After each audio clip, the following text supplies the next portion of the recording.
It's different. Hi. Hi, Hi, Shabbat Shalom.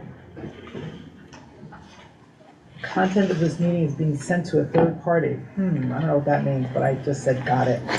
You think that's okay? It's being sent to a third party. We're gonna find out pretty soon. I don't know what third party it is, but it's a third party, not a second party. We weren't even invited. All right, why can't I get this on? Okay, Shabbat, I'm trying to get this on gallery and it's not happening. Let's see if that works. No? You want me to get Victor? Is that a Victor thing? It just means we're connecting to the, let's see what Caroline, why Caroline, you talking to me that I can't get this on gallery?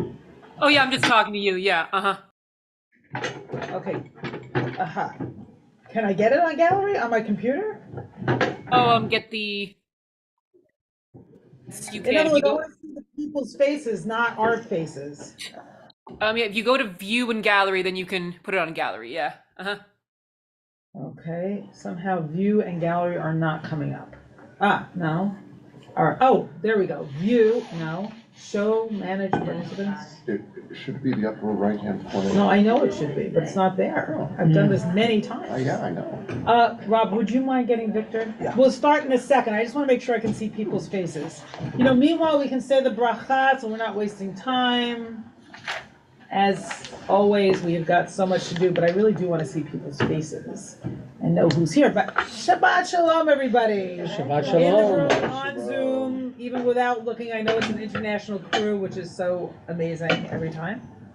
The world studying Torah together. Right? Okay, let's do the, let's do the bracha. Everybody in cacophony. I can't get this. Okay, I'm sorry. You know what? Take a moment for troubleshooting. Caroline, if you can get rid of the bracha for a minute and stop your screen share. Sorry, everybody. I can't get this on gallery. got it. Yours?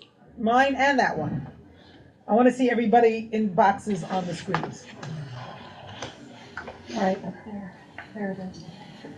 Now, see, it's something wrong. There You we did go. it. I missed what you did, but you did it. I just moved the spot. Oh, you did it here too. Victor's a genius, everybody. Yay! Okay, back to the bracha. Great to see everybody.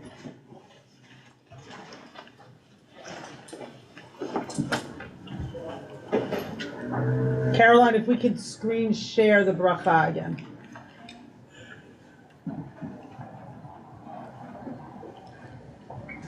Great. Okay, everybody in cacophony, Baruch Atah Adonai Eloheinu melech haolam asher kishanu torah v'tzivanu l'asok b'divrei Torah. to ruler and creator of the universe, who has sanctified us with your commandments and commanded us to soak in your divine wisdom. Okay, so we've got a big parsha, which depending on your, wow, again, I've lost the screen. So let me see if I do this here. Depending on your point of view, it's either very exciting or a big disappointment. And what do I mean? So we go from big narrative, right? The Exodus, big sweeping, dramatic story to a chapter on case law, right? So it's like, the intense Sinai revelation, and suddenly, if your neighbor's ox won't get up, do you help them if they're your enemy or not? Which we're going to get into. So I want to look a little bit at the beginning of the Parsha and make sense of that, because that's also kind of disturbing. It's all about the laws of slavery, and it's like, what do you mean? We just came out of slavery, and there's laws about slavery, and you can have what's going on here? So that's really disturbing. So we're going to dig into that agitation, so to speak. And then we're going to go on, hopefully there'll be time, to also look a little bit at the laws of what happens when you see your enemy's ox, and your enemy's ox is not moving. Okay, so let's go. I'm going to share my screen. And you will see that I called this after the ecstasy of the laundry, or after Sinai, the slave and the ox. Okay. This really is fun. What? This really is the laundry. It is really, it is, right? It's the details of life. It's the details of life. And I'll tell some stories later about how I reckoned with this in real time during Shabbat services. Because during Parshat Yitro, right, the Parsha of Revelation, I was at a spiritual retreat, and during this Parsha, I came back. So that transition was a little rocky. Okay, so the Parsha begins this way. Ve'ele hamishpatim asher tasim lifnehem, and these are the rules that you shall set before them. So after, so much, again, after Egypt and plagues and going through the Red Sea and standing at Sinai, and this is what you should put before them. So what's that about? So Rashi says, 11th, 12th French commentator, commented on the whole Torah and most of the Talmud, and on the side was a vintner, or on the side it was a commentator, I'm not sure which one. Asher tasim lifnei, which you shall put before them. So what does this mean? Amar lo hakadosh baruch hu leMoshe. So God said to Moshe, the Holy Blessed One, they said to Moshe, lo ta'aleh adatcha lomar. It shouldn't come in your mind to say, Eshne lahem perek v'halacha bet o gimel pamim. Ad shetehei stura b'fihem kim mishnata. So you shouldn't think, I shall teach them a section of the Torah, a single halakha, twice or 3 times, until it becomes current in their mouths exactly according to its wording. Instead, and the eini matriach atzmi lahadinam ta'amei hadavar uperusho. And I shall not bother or take the trouble to make them understand the reason of each thing and its significance. Therefore, Scripture says, that's why Scripture says, as I said it before you, at the set table and ready to eat before people. In other words, it's all about accessibility, right? This is it. This is for you. It's yours, right? It's ready to eat. I'm setting it before you like a set table. And what's interesting is that the Shulchan Aruch is the book of Jewish code. Here it is. I'm laying it before you. It's for you. It's all about accessibility. Now let's note that in this parsha, we really change literary modes. We go from big sweeping narrative told by an omniscient narrator, right, in the Torah, just like you read a novel, to case law. So what's that shift about? If you think about it, so let's look right here. So here's the next verse. Ki tikneh eved ivri sheish shanim yavod uvashvi'it yetzeh l'chovshi chinam. When you acquire a Hebrew slave, he shall serve 6 years, and the 7th year he shall go free without payment. So before we look at the content, think about the when, right? This is suddenly not about some story that's being told. This is about your life. We've shifted from the big sort of impersonal storytelling to when you as an individual, when you as singular, when this happens to you, right? Like what's happening to you in your life. So suddenly it's not about that story, it's about your story, right? So that's a real shift in terms of immediacy, right? And just being addressed, you, now it's about you and your freedom, because now you have the freedom to do this. And then the first law is about a Hebrew slave and setting that Hebrew free. Okay, before I even go on, let's ask.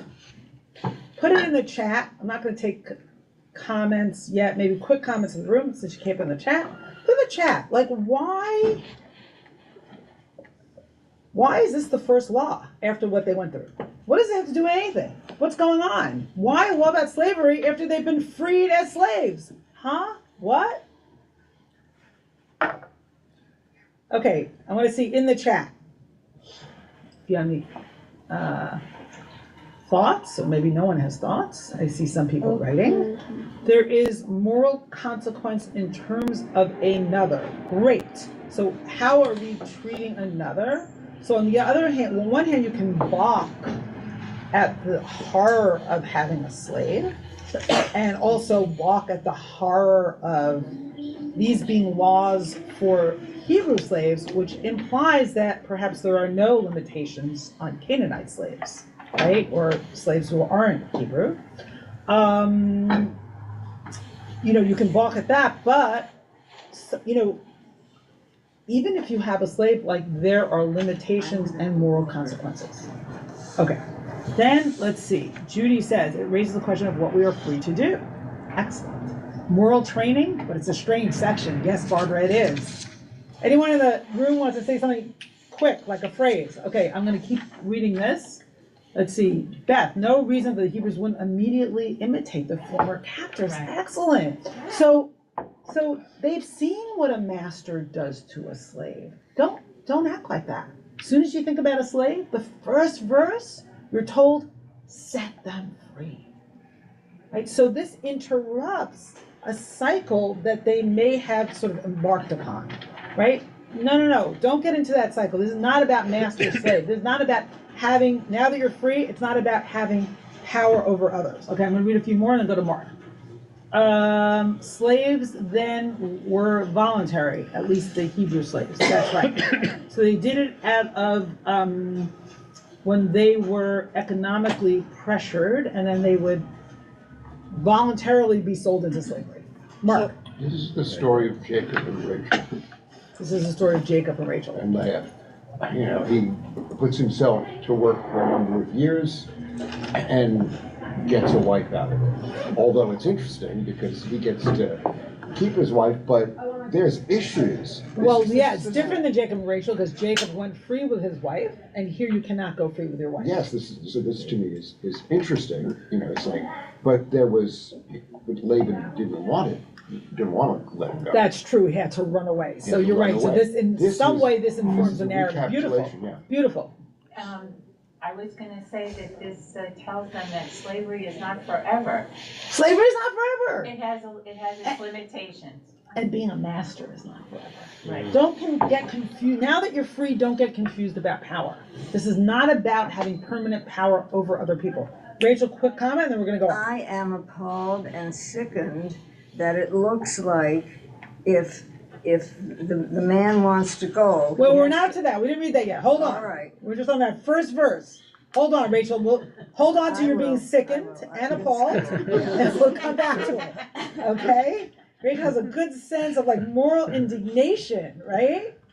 We can all learn that from Rachel. Okay, so I'm now going to go forward.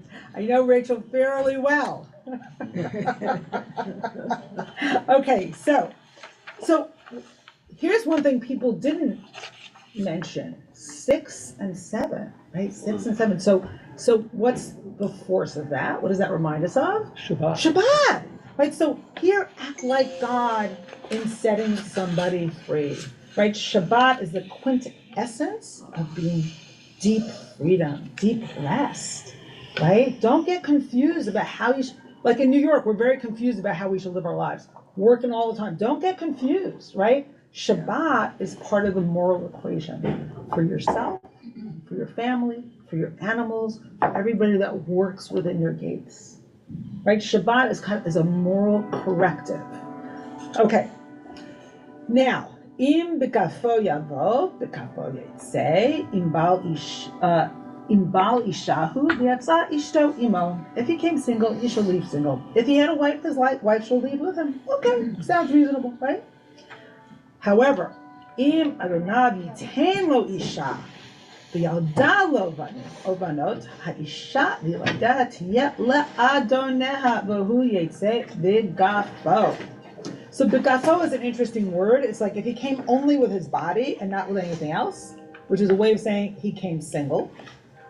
But if he came married, he gets to leave with his wife. But if he came single and his master gave him a wife and they have children, he leaves alone. So yeah, that's cruel. That's cruel. And that shows the master has ownership. Like this is where the master's ownership seems not to be limited, right? That's where the master has ownership. Like he gives a wife and the wife remains the owners instead of the force of the attachment and creating family, sort of establishing that bond, right? The bond of the master over the woman is primary. And Rachel, I'm appalled too. Thank you, I thought so. I am totally appalled. But let's go on. What do you think it means he gave him a wife? Gave, What's yeah, the that's- difference between picking a wife and? Well, it's the difference not so much of giving and well, you're right, he gives, right? So that's part of like, he gave him a wife, here's a wife. Well, I don't know. I only have the language here as you do, but I presume the master set him up. It was like, here's a wife, you can create a family, and he did, right? And it's only so he could have the slave children for his own slaves. So Jesse's saying something very, very important. So the impetus probably was to create more slaves. So it becomes more and more appalling. And she probably was a slave too. And I assumed that he gave him a slave to mate with. Okay, but the slave has recourse. Mark, would you mind closing that door? Thank you. The im amor yomar ha'eved. So now the slave is saying, right? Ahavti et adoni, I love my master. Et ishi, and my wife. Et banai, and my children. Lo etze chofshi, I will not be set free. I will not emerge free. So the master has a choice. It's not. Rachel doesn't like that choice at all. Look at Rachel's face. No, I'm just emoting here happily. You're what? I'm happily emoting. You're I doing a never great job. You're protest, doing a great but job. I protest. I'm reading the text. I'm reading Rachel's face. He's got a choice, and the choice is a tragic one, right? I can give up my freedom. I cannot go free, and I love my master. I love my wife, and I love my children. I'm staying here. So if his bonds for him are stronger, have a stronger pull for him than his freedom, he gets to stay. Right? And I can totally imagine myself making that choice, depending on how I felt about the family and the kids. Okay, so let's see. So if that happens, the higisho Adonav el Elohim, higisho el hadelet, o el mezuzah, v'ratza Adonav et ozno b'martzea v'avado le'olam. His master, so if that happens, here's the ritual. His master shall take him before God. He shall be brought to the door or the doorpost. His master shall pierce his ear with an awl, and he shall then remain his slave for life. So the Midrash and the commentary, and also Rabbi Ingber has talked about this, like why to the doorpost and the mezuzah? So what happens on the doorpost, right? Remember in Egypt during the plague of the firstborn, right? The Egyptian firstborn. The Israelites were safe by virtue of painting their own doorway with the blood of a lamb. So here, the Midrash says, this is a slave that didn't get the message of freedom, so we will attach him to the doorpost from where that message of freedom comes. So it's symbolic in the mind of the rabbis. Okay. I still don't get that. In other words, Say it again. in other words, so you know the mezuzah has the message of God's love and also God's freedom. So because the slave didn't hear that, he gets the ritual is he's like nailed to the door, so to speak. And he doesn't get the message. And he doesn't get the message, exactly. And he doesn't get free. And he doesn't get free, exactly, because he didn't hear the message. Okay. I'm not buying the rabbi's explanation. That's fine, that's fine. I mean, we have to ask, why is it a doorway? And we could say more simply, he doesn't want to pass through the doorway. So he's stuck there. He's stuck at that liminal moment. Ezra. Other than the idea of like, well, at that time they had slaves, so it was normal. How does our oral tradition rectify allowing slaves? They don't. In terms of the rabbinic period? Right, but it's just like if we can go into the symbolism of the mezuzah here, where does the symbolism of allowing a slave come in? It just seems so bonkers to me. So let me say something else about that. It does seem bonkers. On one hand, again, they were freed as slaves, and here they are, they have laws about enslaving. But again, that law is, who said in the room, like they're here commanded not to enter a cycle where they think that they're masters forever just because they've been set free from their Egyptian masters. And I think it actually relates to like deep psychological patterns. Like if you're a child who's been abused and you're sort of set free by growing up, and you marry and you end up abusing your own children. So there's an assumption that this cycle will continue unless there are specific laws that limit it. Does that make sense at all, Ezra? It does, but then just like, why not just limit it and outlaw it outright? Maybe because there's an understanding, a deep understanding of human nature, that coming out of 200 or 400 years of slavery, they're confused about power relationships. But it's not like you leave an abusive home and like your therapist says, well, look, you're abused, so don't abuse a kid. It's not how it works, right? You need to sort of enter that pattern in order to emerge from it. That's actually, at least my experience, what I've seen in others. Yes. Yeah. The thing is, it does go on. In a way, it's a system that ensures slavery. I mean, that's unfortunately what I see in that, because how likely is it somebody who hasn't known any other life is going to leave, especially if they have children? In a way, it sort of encourages creating families and kind of keeping you, I'm sorry to say. One outcome here. And when he says, I love my master, I mean, now we understand Stockholm Syndrome. I mean, in those days, I mean, you might say you love your master, but I'm not sure it actually means that literally. Yeah. Look, I am not. I know, we're not really. No, I'm not defending this. What I'm trying to do is understand it. Right. I think the encoding, and we'll see more of this in the Parsha of the 6 and the 7, shows that even though you're going to do what you're going to do, the principle of sort of divinity and setting people free and setting the world free in that narrative is encoded in the numbers 6 and 7 should be at play. I hear you. And should at least influence who you are, even as you engage in your worst tendencies. And maybe if we think of it in a time when I'm sure slavery was just, people didn't think of slavery the same way overall in that era. Yeah. I'm sure that was true across the world. It's totally acceptable. Okay. Yeah. Okay. So I'm going to stop my share. I'm just going to welcome an old friend, Rabbi Toby Weiss. Sorry. Station break for a hug. Okay. There are source sheets here. Okay, so I'm going to take a few comments and then dig into the word to acquire, right? Lichnot, and what does that mean, and all the different possibilities of what that means. Okay, so I'm going to take people who haven't spoken yet. So Jay and Amy. I just combined you names. Jamie, Jay, and then Amy. And Amy's going to be very happy today, and I'll tell you why in a few minutes. I'm only going to interject this because it's come up and it relates to one of Rabbi Dan's beloved former students, who happens to be my daughter.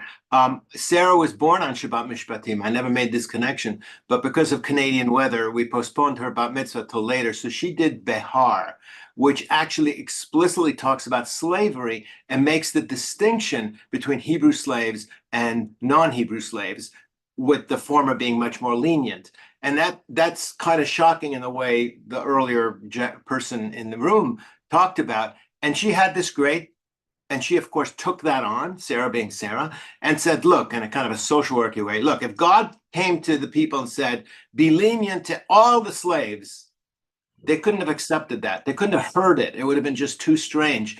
But God said, be lenient to your kinsfolks. And then after doing that, they'd be more prepared to be able to be lenient to all slaves. That's beautiful. So it's a developmental approach. And while you can say, right, this is sort of like making slavery part of the status quo, I would say my bias here is God is speaking to the people where they are and trying to introduce new principles to take them in a new direction. Right? That's how I'm seeing the text. And you could say for sure that that I might be defending the text. I don't know. I'm thinking about that. Okay. The point is the leap can't be too revolutionary and radical. The leap has to make sense in some level before they can make the next leap. Yes, and Yitz Greenberg, who was a teacher of mine, or who is still a teacher of mine in some way, always talks about like how far a leader needs to be, can't be too far from their people. It has to be close enough to their people, right, so that the people understand where the leader's going, but a little bit of distance so that the people can go further, right? And we see that certainly with like the challenge of climate activism. Like, did you ever try to give up plastic entirely? Yes, yeah. Right, and I've been thinking, and I know I'm not ready to do that, about flying. Like, do I want to stop flying? No, I don't want to stop flying. Like, I'm not ready to do like. So what's within my reach here? What's within? Okay, Amy. Hello. Sorry, I have a workman here, so I have to run across the house to get away from the incredible noise. But I just wanted to point out, according to Steinsaltz, there were 4 reasons that somebody might find themselves in slavery. They might sell themselves into slavery, and they might sell their children into slavery. They might have a debt that they have to repay. They might have stolen, and the slavery is court ordered. And the answer to the court ordered one, or the outcome of the court ordered slavery is very different from the independent. And then, of course, you could be born into slavery. Thank you, Amy. That's perfect.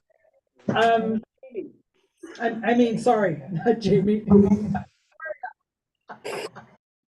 Jamie is Gloria's daughter, and also the conflation of the last 2 people, names of the last 2 people who just spoken.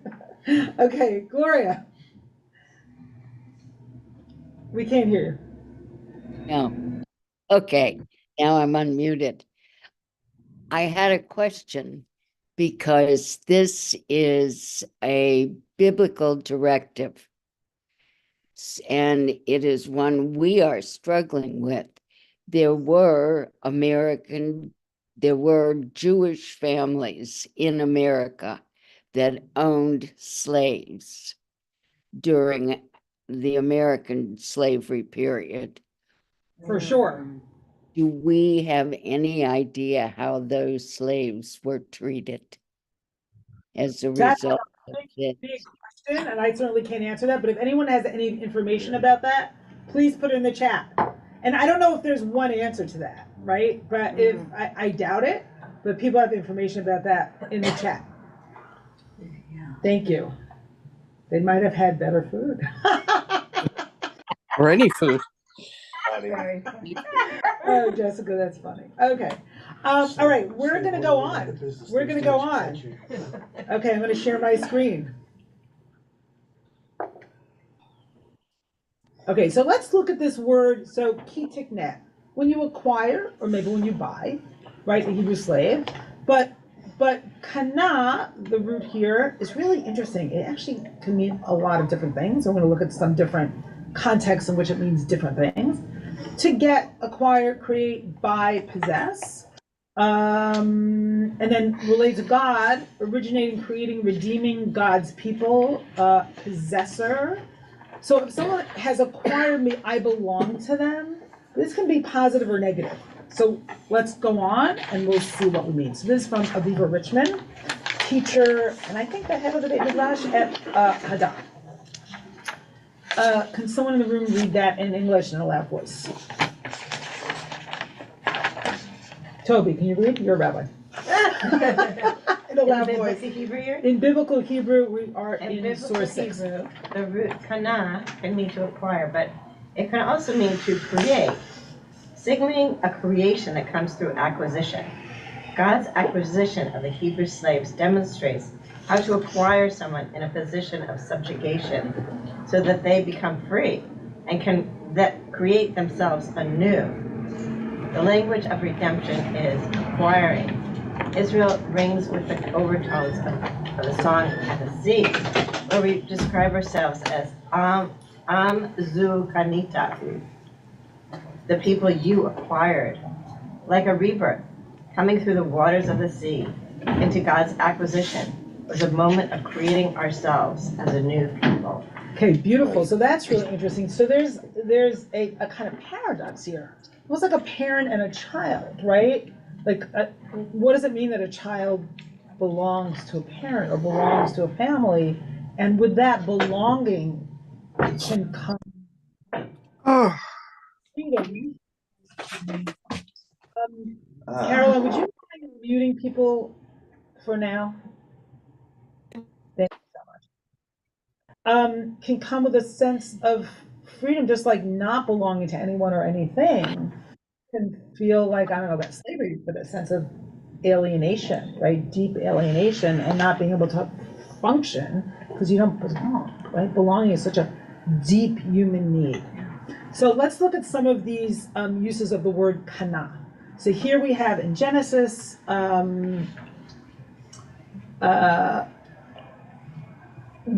after Adam and Chava, Adam and Eve leave the garden, and it says, V'Adam yada Chava. So Adam and Eve, or Adam, the human, had sexual relations. El Chava ishto, v'tahar v'teled et Kayin, and I guess she gave birth, and she conceived and gave birth to Kayin, which is actually, related to the verb to acquire. And what does she say? The Tomer Kaniti Ish Adonai, et Adonai. I acquired a person from God. Right? So she understands that it's not only about her relationship with her husband, but it's bigger than that when you have a child, right? That somehow God has a creative role in this process. Okay, so I acquired a man from God. Okay, here's another use of the word kana. Okay, so this is from the Song of the Sea, Tipol Alehem Emata. Right, this is what the Israelites sing when they are going through the Red Sea. Terror and dread descend upon them, meaning the Egyptians. Tipol Alehem Emata b'pachad, Bigdol Zroacha Yidmu. Through the might of your arm, they are still as stone. I'm sorry, Yidmu ka'evan. Ad ya'avor amcha Adonai, till your people cross over. Adonai, ad ya'avor am zu kanita, till your people cross, whom you have ransomed, or whom you have acquired. So God acquiring God's people, who are as if hostages in Egypt, right? And God directly says, this is my child, that my child is mine, right? So through the process of God liberating the Israelites or the Hebrews from Egypt, they become gods. They become gods. So there's this human belonging, which is insidious and pernicious and morally, corrupt and, just horrible, going back to what Rachel was saying before. And yet there's this human belonging that's life-giving, right? Either to belonging to a community, belonging to a family. I know that can be very fraught, but it's just a part of the human experience. So when is belonging life-giving and when is belonging death-giving? So we're in between those poles with slavery and with redemption. And they both, right, have belonging at their core, right, for good and for bad. Mark, you have a quick? I don't know what this is, except to say that the word or the phrase self-possessed has been sort of going through my head as, because you're saying it's slavery or redemption. I think, what does it mean to be self-possessed? Yeah, we're gonna get into that. We're gonna get into that. That is a fascinating question. Right, I didn't give it that term, but I think we're getting into that. Okay, so now look at, this is in the context of the laws of the Jubilee. So there's this idea that in the 50th year, all slaves go free.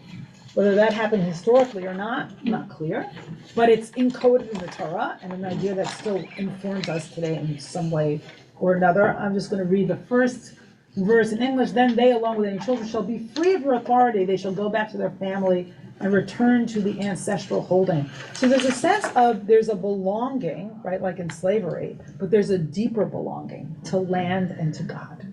There's a much deeper belonging. Return, they shall go, right? And then it says, why? Ki avadaihem. They are my servants. Don't think they're your servants. So you see, again, there are these laws of slavery that might be, affirming on one hand or normalizing slavery, which we all find difficult and disturbing. And yet there's this deeper sense, which we also might find difficult and disturbing, that we are God's servants. Avadaihem, why? Why are they my servants? Asher hotzeti otem me'eretz Mitzrayim, because I brought them out of Egypt. Lo yimachru min keret eved. They may not give themselves over into servitude, right, or permanent servitude. That's not what's happening here. And lo terdeh vo v'farech yireta me'elohecha. You shall not rule over them ruthlessly. You shall fear your God. Right, so there's something bigger here than human belonging, much deeper and much bigger. And I wonder often, what does it mean to operate as if we belong to God? And is that some form of freedom? Is that actually, and that's the presumption here, right? If God acquires us and we belong to God, that means freedom. That's the paradox. Okay, so here's another verse in Psalms. I'm just debating whether, you know what, we're going to go to the next. We're going to skip this, even though it's more about the same idea, about how God acquires us. And you're welcome to look at those. It's a midrash that uses the verse from Psalms to talk about how God acquires us. And it's a wonderful midrash. I'm happy to talk to anybody about it at some point. But I want to now give another example of how case law operates in Mishpatim, and how God's principles are at work in this case law, and get also to the issue which will relate to the issue in a minute. What does it mean to be self-possessed? Okay. Just while we're on this possession and acquiring, as we're talking about all this, I'm thinking about Genesis, okay, where I think the notion of the earth, the land, is not ours. We do not own it. It's not in Genesis, but that verse, the earth belongs to me, comes later in the Torah. Okay, but I think the idea, it's God who created. Yes. Yes, the idea begins there, right, and it's made explicit later in the Torah. Yeah, and yeah, so absolutely. So this notion of owning and possessing, that humans own and possess, is enlarged here, and also, in terms of the way we think about the earth and its resources. Absolutely. They're not ours. Owning means exploitation, right, both in terms of owning people and owning the earth. Yeah, absolutely. Right. Owning and having the fantasy of having complete control over. Right. Okay, good. I mean, not good, but let's go on. Okay. All right, so now we're going to your enemy's ox. And why I was drawn to this, I don't know exactly, but it does feel like it relates. So, because you didn't go to yeshiva. Because I didn't go to yeshiva. Okay. Asher Chaim, do you feel like reading? Are you there in the land of open book? There in Chicago? Here, thank you. I had some serious problems connecting to the internet, but I think I've solved them. So, text number... We're in number 12. Uh-oh. Hold on. Text number 12. And oh, here it is. No, that's not it. I lost it. Yep. Hold on one second, I'm just trying to share my screen. But I lost, one second, why is this here? I don't know. Does anyone see? Do you want me to share it, Rabbi Dan? Sure, why don't you share it? Because I can't, it's not coming up for me right now.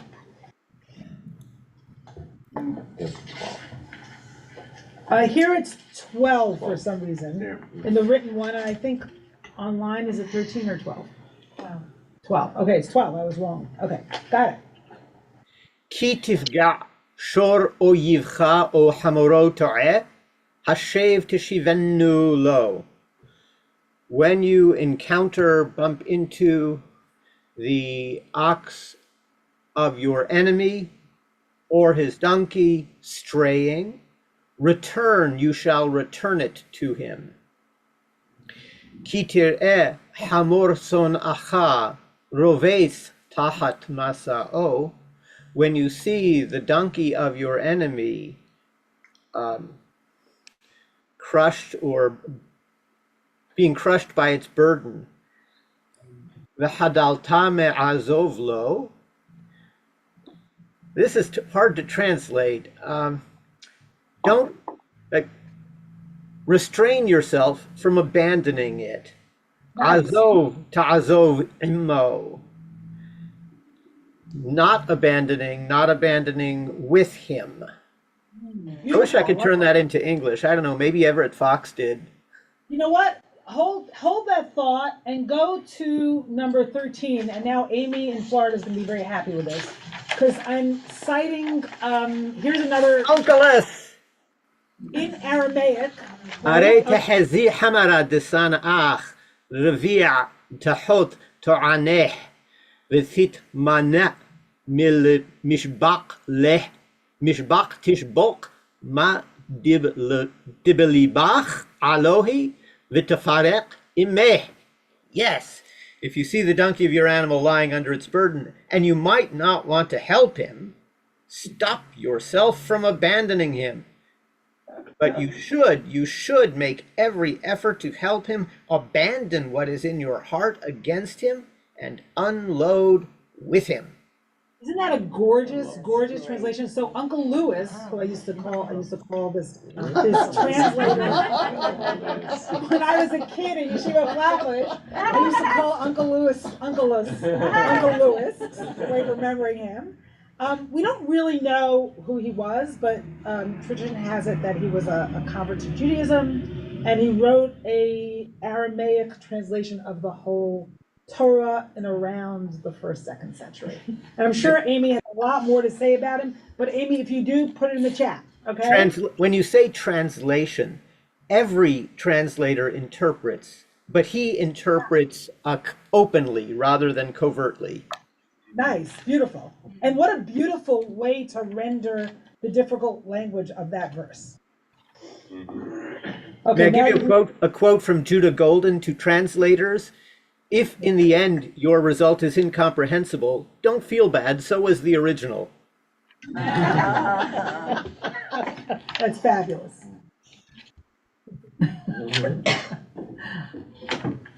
Okay, go on, Shacham, go back to the biblical passage. We're at verse 6 in source 12. Lo tateh mishpat evioncha berivo. Do not sway the judgment of your poor person in his dispute. Wait, Caroline, up to 12. That's right. מדבר שקר תרחק, ונקי וצדיק אל תהרוג, כי לא אצדיק רשע. From falsehood, keep your distance, and the innocent and the righteous do not kill them, because I will not vindicate an evil person. By the way, this is Ahithophel atzdik, not making him righteous, but vindicate, declare righteous. That's a footnote from a few weeks ago. Vishohad lo teqah, ki hashohad ya'aver pekchim yisalef divrei tzaddikim. And bribes, don't take them, because a bribe blinds the clear-sighted, and Salef upsets the pleas of those who are in the right. Okay? וגר לא תלחס, ואתם ידעתם את נפש הגר, כי גרים הייתם בארץ מצרים. And the stranger, do not oppress. You know the soul of the stranger, because you were strangers in the land of Misraim. ושש שנים תזרע את ארצך, ואספת את תבואתה. And 6 years you shall plant seeds in your land and gather its produce. והשביעית תשמקנו ונטרשתה, ויאכלו אביוני עמך, ויתרם תאכל חיית השדה, כן תעשה לכרמך לזיתך. But the 7th year you shall hold back and let it lie fallow, so that the poor of your people can eat it, and the leftovers, the wild animals of the field can eat it. So shall you do for your vineyard and your olive grove. ששת ימים תעשה מעשיך, וביום השביעי תשבות, למען ינוח שורך וחמורך, וינפש בן אמתך והגר. 6 days you shall do your stuff, but on the 7th you shall cease and desist, so that your ox and your donkey may rest and be restored, and so that ben amatecha, the homeborn slave and the stranger, may have their souls restored. Beautiful, thank you so much.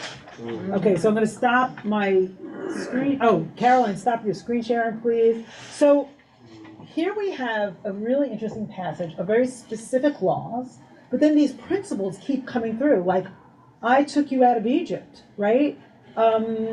You shall not oppress a stranger, for you know the feelings of the stranger, having yourselves being strangers in the land of Egypt. Or the repetition of 6 and 7, 6 and 7. 6 meaning the human number. One could say, if we're going to go to Kabbalistic sfirot, right? The number of 6 is the number of netzach, of activity, of trying to win, of trying to exert control over. 7 is the number of hod, right? 7 is the number of like surrender, like let God's world be. No? No, 7 is netzach and 8 is hod. All right. Details. 6, intuitively and logically, is the number of striving, and 7 is the number of rest. Let's forget the Kabbalah, because here's someone who knows much more about Kabbalah than I do. What? 6 is the letter Vav, which is connection between man and God. Nice. Okay, so we've got 6 and 7 operating, and we've got slavery and freedom operating, and then we have these very specific laws. But you see how like these overarching principles keep like slipping their way into these lists of case law, right? And so you know what the principles of the case law are. Okay, so now we're going to get to, so we looked at 13, right? And we had the idea of abandoning what is in your heart against him and unload with him. That's what Uncle says, right? That's what Uncle says. And now we're going to go to the Mishnah Torah, to Rambam, who is the 12th, 13th century Sephardic philosopher who also lived in Egypt and Morocco, and was a physician and many, many, many things, unbelievably prodigious in terms of writing law and commentary and philosophy. So what does he say about this? Asher Chaim, do you want to read it again? And Caroline, if you can screen share number 15. Do you want the Hebrew or just the English? I think we could just do the English, and then I'll just point to a few phrases in the Hebrew. When a person encounters 2 individuals, one whose donkey has fallen under its load, and one with a donkey whose burden has to be unloaded, but who cannot find anyone to help him reload it, it is a mitzvah to unload the fallen donkey first, because of the discomfort suffered by the animal. Sa'ar ba'alei hayim. Afterwards, he should reload the other animal. When does the above apply? When the two people he encounters are both friends or both enemies. If, however, the one whose donkey must be reloaded is an enemy and the other is a friend, it's a mitzvah for the passerby to reload his enemy's donkey first in order to subjugate his evil inclination. Okay, so let me lift up two halachic principles here. One is, or two principles here. One is Sa'ar Ba'alei Chayim, keeping in mind the suffering of creatures, right, of animals specifically, and that's an important halachic principle. And the other, more spiritual principle is Kedei Lachov et Yitzro Hara, in order to subjugate the evil inclination. Or, the evil inclination isn't always actually specifically evil, it's just like one's impulse, one's first impulse. Like my impulse, if someone sort of snubs me, is to snub them back. Like that's my impulse. It's not exactly evil. That's not great, right? So how do I transcend my impulses? Okay, so now let's go to, 17. Yes, Jen. Is it specifically to subjugate your impulses that do not feel 1,000% pure and good? Or would you want to subjugate impulses that, even if they're wonderful ones, but you would want to take a thought before you do anything? You know? Well, there's something called Yetzer HaTov, right? The good inclination and the bad inclination. So I don't think you really need to suppress your good inclination. But it's an interesting point that you're bringing up. Like, should we always have room for that pause in order to reflect and consider what we're doing? And well, let's look at the next thing, and then we'll come back to that idea. All right. Here, I'll just read this. We're in number 17, Pirkei Avot, Ethics of the Father, a late part of the Mishnah. Ben Zoma Omer, Ezehu Chacham, who is wise, Halamed Mikol Adam. I'm going to skip the proof text. The one who learns from every person. And here is the point of the matter, or at least the matter that we're studying today. Ezehu Gibor, who is the mighty one? Hakovesh et Yitzro, the one who masters their own impulse, or suppresses or subdues their own impulses. So what does that mean? So for example, it's not only evil. Let's say I have a habit of looking at my phone all the time. Let's take a wild example, right? Can I subdue that inclination? Can I sort of, master that impulse? We all have impulses and habits that are not necessarily life-giving, either because of our own lives or how they impact others. So that's the yetzer, right? Like our natural impulses. And you could say, like, why would I want to get in the way of my own spontaneity? Right? Which is a question. Like, there is room for spontaneity, but I think that often, especially if we sort of enter a life that is, I heard someone call it recently, my habit body, right? Where it's like totally ruled over by habits. And we're always sort of trying to our habits keep us in a zone of living for comfort and avoiding pain, then we might be missing something deeper, right? So that's an interesting question. And I think this may relate to self-possessed, right? Hakovesh et Yisrael, right? Is that self-possessed? It's like I can manage. I can somehow sort of have a deeper place that I'm living from other than all my impulses and habits. Maybe that's self-possessed, that's part of right? It, yeah. But I wouldn't want, self-possessed is such a, it's kind of a modern concept, and I wouldn't want it to get in the way of belonging either to people or community or to God. So it's complicated. It is. Yeah. Okay, so let's go on. 18, Caroline. Okay, so the Talmud says something interesting here. Halach yashevra. If the owner went and sat and said to a passerby, Ho'il ba'alecha mitzvah, im ritzonecha lifrok frok. So in other words, your enemy's in the road, right? And the enemy is aware of the mitzvah here, and that enemy says to you, look, I'm having a problem here with my donkey.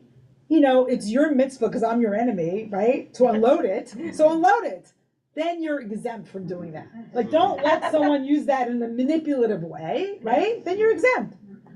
She'ne'emar imo, because it says imo with him, right? So you have to, the Torah is more brilliant than we realize, right? If it's your enemy, you have to go do it with them, not for them, except if they're old or sick, then you're obligated. Okay, so that's really interesting. Okay, let's go on to Rambam 19. Okay. So now this is all about holding a grudge, and it relates to in Leviticus where it states, do not bear a grudge against the children of your people. And what is meant by bearing a grudge? So Maimonides gives the brilliant example. Reuven asked Shimon, rent this house to me or lend this ox to me, and Shimon was not willing to do so. A few days later, Shimon came to rent something from him.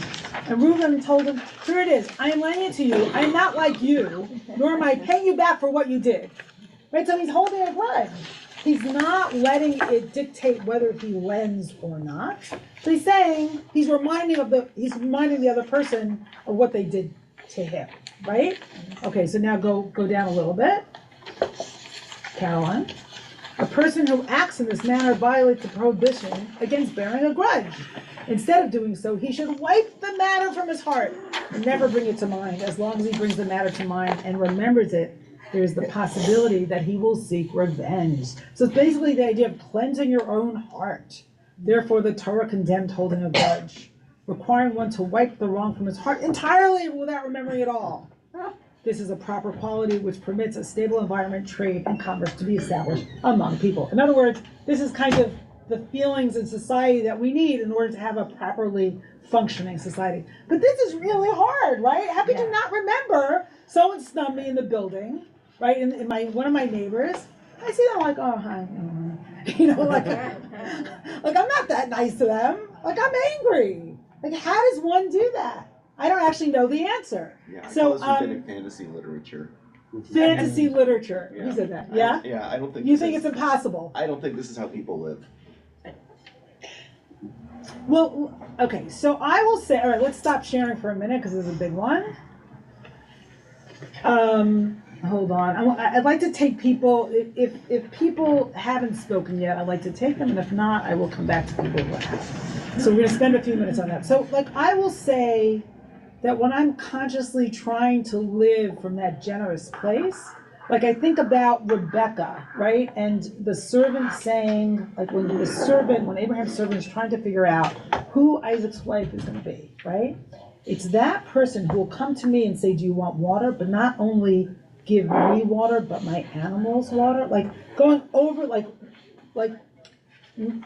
going over and beyond the circumstance in generosity, right? So sometimes I can, with that in mind, I can live that way. And other times I'm like, well, they didn't pay attention to me. Why should I be? Right? It's really a hard one to live beyond that. Yeah. Right? And if you think about getting someone back means you're living in the past. Your future actions are dictated by what happened in the past, right? When you're a kid, I'm going to get you back, right? But you're going backwards instead of going forwards. And to me, at least in that passage, Rebecca is such a beautiful example of just overflowing generosity to someone who gave her nothing, right? Okay, Ronnie Sharpman. Shabbat Shalom, everybody. I read this with such a heavy heart because I can't help thinking about, I won't go into the whole war in the Middle East, but the ultra-religious settlers in the West Bank who should be following all these laws of Torah and yet are uprooting trees, and the need for revenge is so burning that it seems to eradicate all of these really beautiful exhortations from the Torah. I'm just sharing heartache. Yeah, I hear that, Ronnie, and I'm going to just because I feel like this is going to get in the way of our being able to have a conversation. I'm going to allow the war to be in the background and inform the conversation instead of, our explicitly talking about it. But certainly this is a principle about how we treat our enemies, and each of us can think about how that should be applied or not. So I'm going to ask people not to respond to that directly. I don't want to get into a back and forth. Okay? Okay. So I see Ben, Jesse, and Rob. Okay, I'm going to ask people, because I don't know if you remember, but after October 7th, we basically made a commitment. We're not going to get into a back and forth here. So if you want to say something that may apply obliquely, that's fine. Okay, yes. Ben and then Jesse. Okay. Good Shabbos. Shabbos. So I think that the passage 13 is for me the key to all this. I absolutely adore this this translation. So back to Uncle Lewis. Yeah, Uncle Lewis. And so I think this issue of what you do when you see the donkey of your enemy lying under its burden, that you should stop yourself from abandoning him and instead abandon what is in your heart against him and unload with him. Yeah. And I think for me, it's going too far in this case to go with Rambam and say, that means you should completely cleanse. Like that somehow your heart should magically just forget forever and ever and what was there. I think when it says abandon, what it means is it's talking about this empathetic move. Yeah. That we have the capacity, even with our enemy, to recognize, in this case, my enemy's donkey is struggling under its burden, and we can empathize with that, and we can go over to the other side, as it were, of our enmity, and be with them in their pain, in their burden. And then maybe we will then go back and be enemies, I think. But the point is that in this moment, we can cross that divide, and that there's a human capacity for that. Beautiful. So it suggests a principle which should inform our practice in real time. Yes. And I will just say, just also as backdrop, what I bring to this, I guess, historically, anthropologically, just in some of the work that I'm doing right now, that I don't need to get into, just in my work, is that I think about the history of labor and how central labor is to all of this among human civilization, and how basically there is very hard labor to be done, specifically carrying heavy things from place to place. That is like a fundamental thing that happens as soon as you stay put in a particular place and have agriculture. And initially, if you don't have animals to do that labor, then the only people to do that labor are humans. And that is essentially, and that is very low status labor and very, very hard labor. And that is essentially where slavery comes from. That there needs to be a special status of labor to do that type of labor. And then later on, once you have animals to do that labor, that displaces some of the need for enslaved labor. And then, by the way, after that, once you have machines to do it, like automobiles, then that displaces some of the need for animals to do it, and also previously for enslaved people to do it. But the need remains the same. And so I would just say that, to me, is part of the thread of commonality, why this still applies to us. Because the labor issue is still at the foundation of all of society. Interesting. Thank you, Ben. Okay, Jesse. Shabbos, thank you. It's a different direction. What's really profound to me about this part is the connection to 12 steps. If anybody's in 12 steps, there's a lot of really beautiful literature by rabbis who talk about 12 steps as coming from Torah. And the whole process, I forget the names, I'm sorry, but the whole process, the 12 steps, the fourth step in particular, is the idea of getting rid of resentment.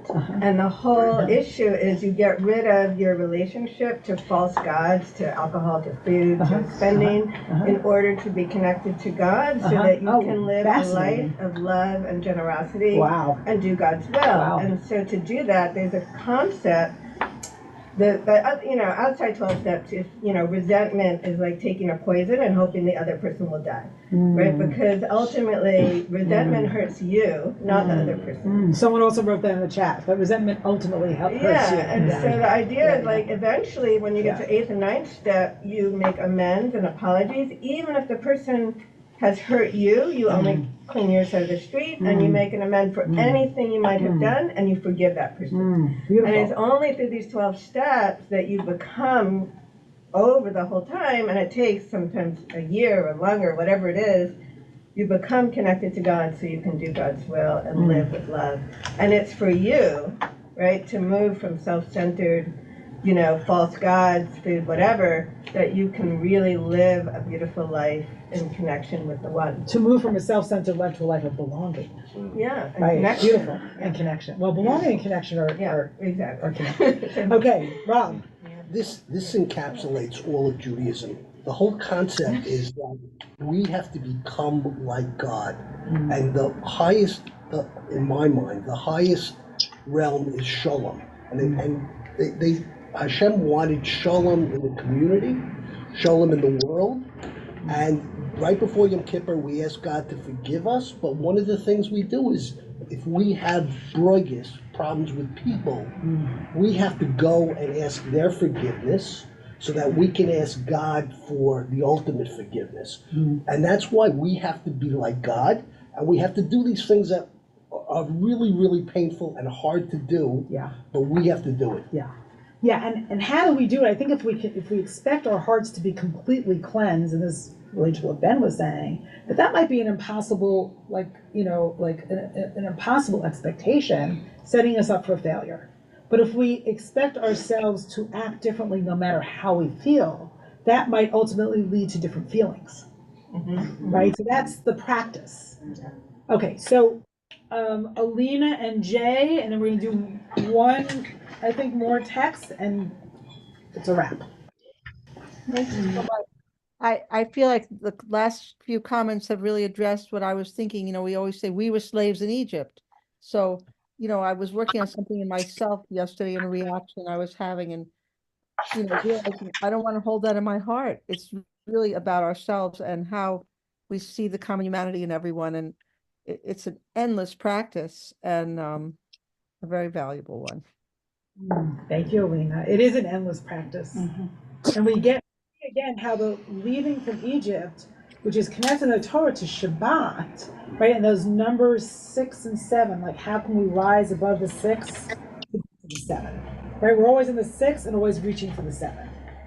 Okay, Jay. Just quickly tying together Ben's point and my dear Sarah's point, just like slavery and freeing all slaves may be a bridge too far, purging all enmity may be a bridge too far. But if you do string along enough instances where you do purge it, maybe you ultimately can do more and more on a global scale. Thank you, Jay. Okay, all right. So we're going to look at a friend of mine, Rabbi Joel Alter. I can't stand my neighbor, but his ox needs a hand. Isn't that great? I think we're just going to read the italicized piece of this. This is number 20. You know, I don't think you have to screen share it. This is number 20. And it says, our passage then calls on each of us to do 3 things, none of which is easy, and each of which is in some tension with the other 2. Always to act as an individual, right? Because it's not the collective that's addressed here, it's the individual that's, it's the singular that's addressed here, the individual's addressed. To recognize the significance each of us can play in every situation, right? You know, it's no longer the story of the collective, it's what we each do in our own lives and how that adds up and creates a society. Even if it is only to speak our truth, always to act in the interest of the community of which we are a part. As we experience slavery together, we need to sustain a society that tolerates no oppression. Even as we need always to be vigilant and present, we need also to get out of the way, because most of the time, it's not really about us. So there are a couple of wonderful, wonderful passages. And number 21, Ronnie, I think relates to what you said. But again, not using explicit terms. It says here, Ehud Bandel, a key colleague of mine in Israel, it seems to me that the Torah seeks to emphasize that we have moral responsibilities toward the other, regardless of what the other's behavior toward us. Regardless of that other's behavior toward us. Unacceptable behavior by someone else does not justify improper behavior on our part. In other words, the way our enemies treat us cannot be the yardstick by which we measure the way we treat them. So that's interesting and I guess provocative. And I'm going to end with this last passage, number 22. We're not going to read the poem together. And Ezra, do you feel like reading? Sure. Number 22. This is from Dr. Rachel Annisfeld, who is my chavruta's sister-in-law. It may even be the case, as is implied by the rejected rock verse and the Moshe example, that God actually feels in some way closer to the stranger, to the vulnerable, to the rejected and exiled ones. So this comes out of our Parsha Mishpatim, because the stranger, as we just saw, is emphasized, and the powers is emphasized again and again. Right, so on one hand, you have the master, right, that we began with, and limits on the master's behavior. And on the other hand, it's protection of the vulnerable. If the disadvantaged cry out, the Torah says, when God hears it right away and responds. The door for these cries is always open above. Or to think of it another way, God finds such people and such parts within us to be particularly suitable and open instruments for the divine flow. They are holes, like the wide open mouth of a cry, holes of vulnerability inside us, and these holes open us. If we are brave enough to be with them and love them, not reject them, to the divine, they are portals of sacredness. Because of their sense of inadequacy and exclusion, they are always reaching, wanting something, yearning for God. When we welcome them in, when we welcome the holes, they shift from being outsiders in the world to insiders in another world. If we welcome and love them, they lead us to God. They help us see the pathway to redemption, to a world of inclusion, a great big circle with no one outside. How beautiful is that? Wow. So the Torah, one could say, and often uses